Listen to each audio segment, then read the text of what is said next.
Você já se sentiu tão perdida que acreditou que jamais conseguiria se levantar de novo? Já olhou para o espelho e viu apenas uma sombra do que costumava ser? Eu vivi isso. E se você ficou até aqui, é porque sabe que a vida às vezes nos joga no fundo do poço.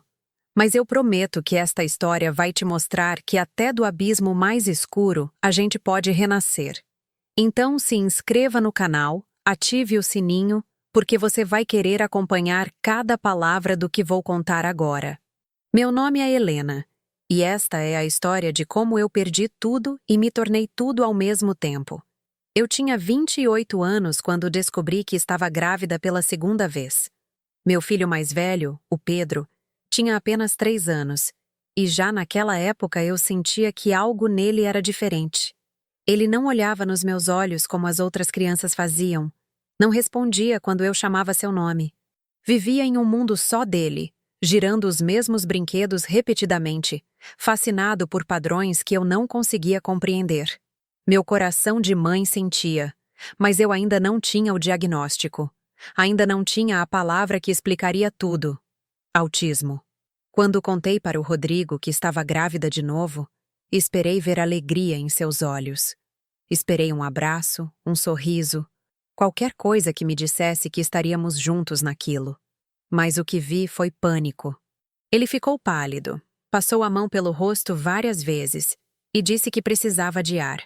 Saiu de casa e voltou só de madrugada, cheirando a bebida e distância. Nos dias seguintes, ele mal me olhava. Passava horas no celular, sempre irritado, sempre distante. Eu tentava conversar, tentava entender, mas era como gritar para uma parede. Foi numa terça-feira, dia que nunca vou esquecer, que tudo desmoronou. Ele chegou do trabalho, mas não tirou os sapatos na entrada como sempre fazia. Ficou de pé na sala com uma mochila nas costas e disse apenas 6 palavras que destroçaram minha alma. Não aguento mais. Eu vou embora. Eu estava sentada no sofá, com o Pedro no colo, tentando fazer ele comer alguma coisa porque ele só aceitava alimentos de cores específicas. Olhei para o Rodrigo sem entender. Como assim vai embora? Perguntei, sentindo meu estômago gelar. Ele desviou o olhar. Isso tudo é demais para mim. O Pedro, essa gravidez, a pressão. Eu não pedi por nada disso. Cada palavra era uma facada. Você não pediu? E eu pedi? Ele é seu filho, Rodrigo. E esse aqui também vai ser. Minha voz começou a tremer, mas não era só raiva. Era desespero puro. Ele balançou a cabeça. Eu não sou forte como você, Helena. Eu não consigo. Desculpa. E saiu. Assim. Fechou a porta e me deixou ali, grávida de 5 meses, com uma criança autista no colo e um futuro que parecia um buraco negro. Os primeiros dias foram os piores. Eu chorava tanto que não conseguia nem preparar comida direito. O Pedro sentia minha angústia e ficava mais agitado, gritava, batia a cabeça na parede. Eu me sentia a pior mãe do mundo. Uma tarde, olhei para aquele teste de gravidez que ainda estava guardado na gaveta do banheiro e pensei: como vou dar conta? Não era só a questão financeira, embora o salário que eu ganhava como recepcionista mal dava para pagar as contas. Era emocional, era físico, era tudo. Eu estava exausta de um jeito que o sono não curava, mas então aconteceu algo que mudou tudo. Uma noite, depois de colocar o Pedro para dormir após 2 horas de birra porque a blusa dele estava errada, algo que só ele sabia explicar no mundo dele, sentei na cozinha, com a mão na barriga, sentindo os chutes do bebê, e uma sensação estranha tomou conta de mim. Não era exatamente esperança, era raiva, uma raiva boa, que queima e impulsiona. Olhei para a barriga e disse em voz alta: ele desistiu de vocês, mas eu não vou desistir. Nunca. E naquele momento, eu decidi que ia ser a mãe e o pai. Ia ser o alicerce. Ia ser a guerreira que meus filhos precisavam. A gravidez não foi fácil. Trabalhava até o último minuto, porque não podia me dar ao luxo de tirar licença antes do necessário. O Pedro precisava de terapias que o sistema público não oferecia com a frequência necessária, e eu não tinha como pagar particular. Corri atrás de ONGs, de programas sociais, de qualquer coisa que pudesse ajudar. Aprendi sobre autismo em grupos de redes sociais, em vídeos na internet, em madrugadas insones lendo artigos enquanto ele dormia ao meu lado. Aprendi que cada criança autista é única, que não existe manual, que o amor tem que ser do tamanho do desafio. E o meu amor cresceu tanto que eu mal reconhecia a mulher que eu era antes. Quando a Laura nasceu, foi num parto difícil, sozinha no hospital porque não tinha ninguém para ficar comigo. O Rodrigo não atendeu nenhuma das minhas ligações. Minha mãe tinha falecido 2 anos antes, e meu pai morava em outro estado, doente, sem condições de viajar. Quando segurei minha filha pela primeira vez, com os olhos inchados de tanto chorar durante o trabalho de parto, senti um amor tão imenso que parecia que meu peito ia explodir. Ela era perfeita. Pequena, com cabelinhos escuros e um choro forte que enchia a sala. E junto com aquele amor veio o medo. E se eu não conseguir? E se eu falhar com ela também? Mas então ela abriu os olhos e me olhou. E eu jurei para mim mesma que ia fazer tudo certo. Os primeiros meses com 2 filhos pequenos foram um borrão de noites sem dormir. Fraldas, mamadeiras, crises do Pedro e a Laura que chorava sem parar. Eu voltei a trabalhar quando ela tinha apenas 2 meses, porque não tinha escolha. Colocava os 2 numa creche que mal dava conta do Pedro, mas era o que eu podia pagar. Toda noite eu chegava em casa destruída, mas tinha que fazer janta, dar banho, colocar para dormir, limpar a casa. Não tinha tempo para chorar. Não tinha tempo para sentir pena de mim mesma. Eu era uma máquina de sobrevivência. Foi quando a Laura tinha 6 meses que aconteceu algo que quase me quebrou de vez. A creche me ligou dizendo que não podia mais ficar com o Pedro. Ele tinha se envolvido em uma situação durante uma crise, e a diretora disse que não tinham estrutura para cuidar dele. Sentei no chão do banheiro do trabalho e chorei até não ter mais lágrimas. O que eu vou fazer? Como vou trabalhar sem ter onde deixar ele? Pensei em desistir. Pensei em ligar para o Rodrigo e implorar que voltasse, mesmo sabendo que ele não voltaria. Mas então lembrei da promessa que fiz. Eu não ia desistir. Nunca. Foi aí que conheci a Dona Cida, uma vizinha idosa que viu minha situação e se ofereceu para ficar com o Pedro durante o dia. Ela não cobrava quase nada. Dizia que precisava de companhia e que ele era um menino especial. Deus coloca anjos no nosso caminho quando a gente mais precisa, ela dizia. E ela estava certa. Dona Cida tinha uma paciência infinita com o Pedro. Aprendeu a lidar com as crises dele, com as manias, com os rituais. Ela se tornou mais do que uma ajuda, se tornou família. Com o tempo, eu aprendi a ver o autismo do Pedro não como uma tragédia, mas como uma forma diferente de existir.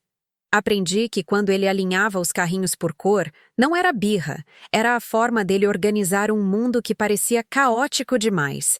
Aprendi que quando ele cobria os ouvidos, não era frescura, era sensibilidade sensorial real.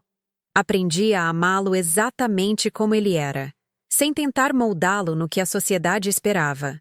E com a Laura, aprendi que cada filho é um universo próprio. Ela era comunicativa, expressiva, grudava em mim o tempo todo. Eles eram opostos, mas se complementavam de um jeito mágico. Ela parecia entender o irmão melhor que qualquer adulto. Quando ele tinha crises, ela sentava do lado e ficava quietinha. Às vezes segurava a mão dele. Eram cenas que me faziam chorar de emoção. Os anos passaram devagar e rápido ao mesmo tempo. O Pedro começou a fazer progressos nas terapias. Aprendeu a se comunicar melhor, a lidar com algumas situações sociais. Ainda tinha muitos desafios, mas cada pequena vitória era uma celebração. Quando ele me olhou nos olhos pela primeira vez, aos 5 anos, e disse, "Mamãe", desabei em lágrimas. Foi o momento mais lindo da minha vida. A Laura crescia esperta e observadora. Com 3 anos, ela já sabia que o irmão precisava de paciência e cuidado. Ela se tornou minha parceira. "Mamãe, o Pedrinho tá triste", ela dizia quando percebia que ele estava perto de uma crise. Ela era minha heroína pequena. Mas a vida não parou de testar minha força. Perdi o emprego quando a Laura tinha 4 anos. A empresa fechou sem aviso, e de repente eu estava sem renda, com 2 filhos, contas acumuladas e um desespero renovado. Passei 3 meses procurando emprego, mandando currículos, fazendo entrevistas. Nada. A economia estava ruim e eu não tinha qualificações especiais. Comecei a vender bolos e salgados de casa para conseguir algum dinheiro. Acordava às 4 da manhã para assar, embalava tudo com cuidado, saía vendendo na rua enquanto as crianças estavam com a dona Cida. Era humilhante às vezes, ouvir pessoas recusando, vendo olhares de pena. Mas eu engolia o orgulho porque meus filhos precisavam comer. Foi numa dessas manhãs, vendendo na frente de um escritório, que uma mulher parou e comprou 10 salgados. Ela disse que eram os melhores que já tinha provado e me pediu um cartão. Eu não tinha cartão. Anotei meu número num papel amassado. Ela ligou na semana seguinte querendo encomendar salgados para uma festa da empresa. Foram 200 unidades. Chorei quando desliguei o telefone. Era o maior pedido que eu tinha recebido. Passei a noite inteira preparando, as mãos doendo de tanto sovar massa, mas feliz. Aquele dinheiro pagou o aluguel atrasado. As encomendas começaram a aumentar. Boca a boca funciona quando o produto é bom. Investi em forminhas melhores, em embalagens mais bonitas. A cozinha virou uma pequena fábrica. O Pedro às vezes me ajudava contando os salgados. Ele adorava contar coisas. A Laura desenhava nas embalagens, o que virou minha marca registrada. Salgados da Helena, feitos com amor e arte, eu escrevia. As pessoas adoravam. Com 1 ano vendendo salgados, consegui alugar um pontinho pequeno num mercado municipal. Era minúsculo, mal cabia um fogão e uma geladeira, mas era meu. Meu primeiro negócio. Chorei no dia que coloquei a placa com meu nome. Era mais que um ponto comercial. Era a prova de que eu era capaz. A dona Cida me ajudava cuidando das crianças enquanto eu trabalhava. Ela se recusava a aceitar mais dinheiro. Dizia que eles eram como netos para ela. Foi nessa época que aconteceu algo que me abalou profundamente. O Pedro, que tinha 6 anos, teve uma crise intensa na escola. Ele teve um episódio difícil com um professor e a escola queria expulsá-lo. Fui chamada para uma reunião onde 5 pessoas me olhavam como se eu fosse uma mãe negligente.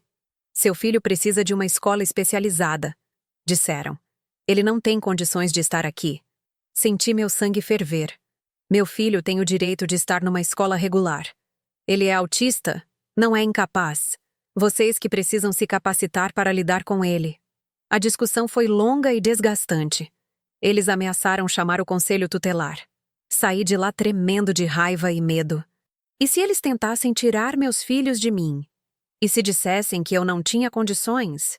Passei noites sem dormir pesquisando sobre direitos de crianças autistas, sobre inclusão escolar, sobre legislação.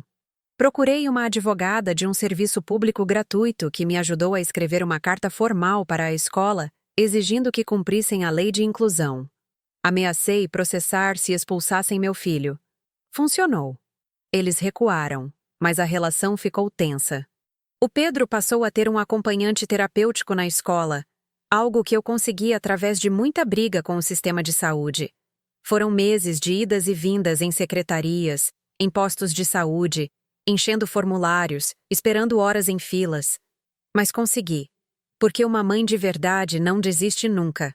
O negócio dos salgados continuava crescendo. Aos poucos contratei uma ajudante, depois 2. O pontinho pequeno ficou apertado e consegui alugar um espaço maior. Não era mais só salgados, comecei a fazer marmitas também.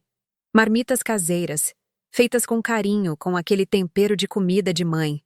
O movimento aumentou tanto que eu mal dava conta. Tinha dias que eu ficava 16 horas trabalhando. Mas via o dinheiro entrando, via que conseguia pagar as contas em dia, que conseguia comprar roupas novas para as crianças, que conseguia dar uma vida digna para eles. E isso valia cada gota de suor. A Laura, com 5 anos, começou a demonstrar um talento incrível para desenho. Tudo que ela via, ela conseguia reproduzir no papel com uma precisão impressionante. Os professores diziam que ela tinha um dom raro. Eu guardava cada desenho dela como se fosse um tesouro. Quando ela desenhou nossa família, éramos só nós três, de mãos dadas, com um sol gigante em cima. Não tinha o Rodrigo. Nunca teve. Para ela, família sempre fomos nós. Aquele desenho me fez perceber que meus filhos não sentiam falta dele, porque tinham tudo o que precisavam. Tinham amor, segurança, presença. Tinham uma mãe que escolheu ficar todos os dias. Foi quando o Pedro tinha 7 anos que conseguimos um avanço incrível nas terapias. Ele começou a falar em frases completas, a interagir mais, a demonstrar afeto de formas que antes não conseguia. Um dia, ele chegou perto de mim, me abraçou apertado e disse: "Mamãe, você é a melhor mãe do mundo todo." Desmoronei. Chorei tanto que ele ficou assustado. Mas expliquei que eram lágrimas de felicidade, que eu estava feliz porque ele tinha me dito aquilo. Ele não entendeu muito bem por que lágrimas significavam felicidade, mas sorriu do jeito dele. Aquele sorriso meio torto que eu amava mais que tudo. Nessa mesma época, recebi uma proposta inusitada.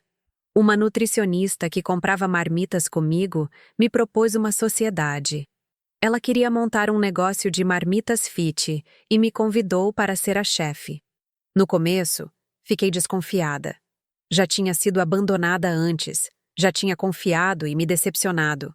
Mas conversei com ela várias vezes, vi que era séria, que tinha um plano sólido. Topei. Foi a melhor decisão que tomei. Em 6 meses, o negócio explodiu. Tínhamos mais de 300 clientes fixos. Aluguei uma cozinha industrial, contratei 10 funcionários. Eu, que tinha sido recepcionista e quase tinha perdido tudo, agora era empresária, dona do meu próprio negócio, sustentando não só minha família, mas dando emprego para outras pessoas.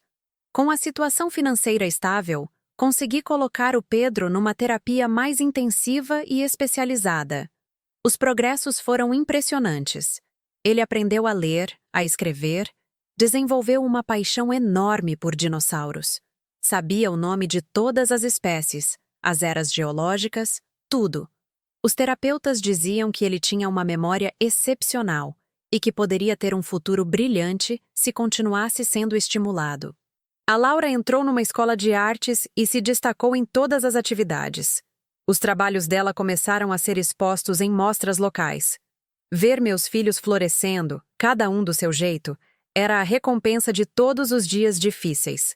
Mas nem tudo eram flores. Quando o Pedro tinha 8 anos e a Laura 6, enfrentei um dos momentos mais difíceis. Dona Cida, que tinha se tornado uma avó para nós, teve problemas de saúde e ficou internada por semanas. Eu visitava ela todos os dias no hospital, levava as crianças nos finais de semana. Ver aquela mulher que tinha sido tão forte agora frágil numa cama de hospital me destruía. Ela segurava minha mão e dizia: "Você é a mulher mais forte que eu conheço, Helena. Esses meninos têm sorte de ter você." Ela se recuperou, mas ficou com sequelas. Não podia mais cuidar das crianças como antes. Invertemos os papéis. Passei a cuidar dela também. Levava comida, ajudava nas coisas da casa, pagava remédios. Era meu jeito de retribuir tudo o que ela fez por nós. Foi nessa época que o Rodrigo reapareceu. Não de forma presencial, mas através de um advogado. Ele estava pedindo a regularização da paternidade e querendo conhecer os filhos. Quando recebi aquela notificação, senti uma raiva que eu nem sabia que ainda existia dentro de mim. Depois de 5 anos ele aparece? Quando os meninos não precisam mais de nada, quando já cresceram sem ele? Pensei em negar, em dificultar, mas minha advogada me aconselhou a não fazer isso. Pense nos seus filhos. Um dia eles vão crescer e vão querer saber sobre o pai.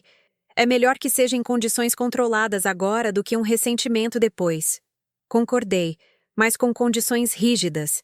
Ele só poderia ver as crianças com minha supervisão. Nada de visitas sozinho. Nada de prometer coisas que não fosse cumprir. O primeiro encontro foi numa pracinha perto de casa. Ele chegou com brinquedos caros, querendo compensar anos de ausência com presentes. O Pedro, já com 8 anos, olhou para ele com curiosidade, mas sem muito interesse. A Laura, sempre mais expressiva, perguntou diretamente: Você é nosso pai? Por que nunca veio nos ver? A pergunta foi como um soco no estômago dele. Vi ele engolir seco, procurando palavras. Eu errei. Errei muito. Mas quero conhecer vocês agora. A Laura cruzou os bracinhos. Minha mãe nunca errou. Ela sempre esteve aqui. E virou as costas para ele. Rodrigo tentou se aproximar das crianças nos meses seguintes, mas era visível o esforço. Ele não sabia lidar com o Pedro. Ficava desconcertado com as crises, com as manias. Não entendia os desenhos da Laura.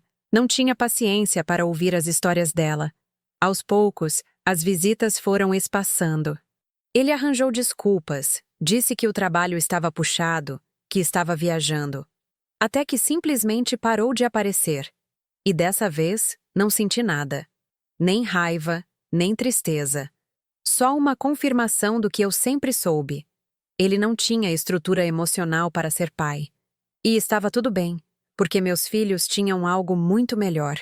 Tinham amor verdadeiro, incondicional, diário. Os anos continuaram passando e meu negócio crescia cada vez mais. Abri uma segunda unidade, depois uma terceira. Empreguei mais de 30 pessoas. Muitas eram mães solo como eu, mulheres que precisavam de uma oportunidade. Eu sabia o que era isso. Então fazia questão de dar flexibilidade, de entender quando um filho ficava doente, de apoiar quando precisavam. Minha empresa se tornou referência não só pela comida, mas pelo ambiente humano que criamos. O Pedro entrou numa escola regular com suporte especializado e, apesar dos desafios, estava se desenvolvendo maravilhosamente. Com 10 anos, ele já lia livros complexos sobre paleontologia e sonhava em ser cientista. Participava de grupos de apoio para crianças autistas, onde se sentia acolhido e compreendido. A Laura, com 8 anos, já vendia alguns desenhos e sonhava em ser ilustradora de livros infantis. Ela tinha uma sensibilidade artística impressionante e uma maturidade emocional que me surpreendia todos os dias. Uma noite, depois de colocar os dois para dormir, sentei na varanda de casa e olhei para o céu estrelado. Pensei na Helena de 10 anos atrás, aquela mulher grávida, abandonada, desesperada, sentada no chão da cozinha sem saber como ia sobreviver. Pensei em todas as vezes que quis desistir, em todas as noites que chorei escondida no banheiro para as crianças não verem. Pensei em cada obstáculo que parecia intransponível. E então olhei para a casa que consegui comprar com meu próprio trabalho, para o carro na garagem, para as fotos dos meus filhos felizes na parede. Olhei para mim mesma, uma empresária de sucesso, uma mãe que criou 2 filhos incríveis sozinha, uma mulher que se reconstruiu do zero. E pela primeira vez em muito tempo, sorri sem aquele peso no peito. Sorri de orgulho, de realização, de vitória. Porque eu não precisei de ninguém para me salvar. Eu me salvei. E salvei meus filhos no processo. Não foi o amor de um homem que me completou. Foi o amor próprio. Foi a força que descobri existir dentro de mim quando não tinha mais nenhuma escolha. Foi a decisão diária de não desistir. Mesmo quando desistir parecia a única opção lógica. Foi olhar para os meus filhos e decidir que eles mereciam uma mãe inteira, mesmo que o pai tivesse saído pela metade. Hoje, quando encontro outras mães em situações parecidas, eu conto minha história. Não para me gabar, mas para dar esperança. Para mostrar que é possível sim, que não é fácil, mas é possível. Que a gente tem dentro de nós uma força que nem imaginamos até sermos testadas. Que ser mãe solo não é uma sentença de fracasso, é uma demonstração de coragem. E que nossos filhos não vão crescer traumatizados pela ausência de um pai que escolheu sair, mas vão crescer fortalecidos pela presença de uma mãe que escolheu ficar todos os dias. E você, que está aí escutando essa história, você sabe qual é a sua maior força? Já passou por algo que achava que não ia superar e hoje olha para trás com orgulho de si mesmo? Conta aqui nos comentários qual foi o seu maior desafio e como você encontrou forças para seguir em frente. Porque sua história pode ser exatamente o que alguém precisa ouvir hoje para não desistir dos próprios sonhos.